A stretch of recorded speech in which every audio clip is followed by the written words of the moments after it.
আলহামদুলিল্লাহ। আজ লাইলাতুল কদর বা শবে কদর রজনী। শবে কদর শব্দটি ফার্সি।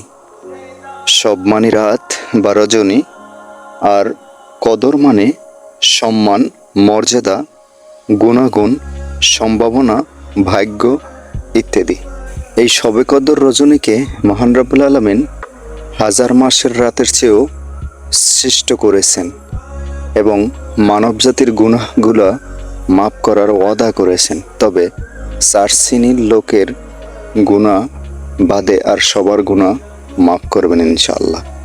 এই 4 শ্রেণীর লোক হলো: নাম্বার 1, যারা মদ পান করে, বিড়ি, সিগারেট, তামাক জাত দ্রব্য পান করে। 2, পিতামাতার অবাধ্য সন্তান। 3, আত্মীয়র সম্পর্ক ছিন্নকারী। 4, হিংসা বিদ্বেষ পোষণকারী ও সম্পর্ক বিচ্ছিন্নকারী। আল্লাহ সবাইকে হেদায়েত দান করুক। সবাই সবার জন্য দোয়া করবেন এবং এগুলো থেকে বিরত থাকবেন। আল্লাহ সবাইকে কবুল করুক, আমিন।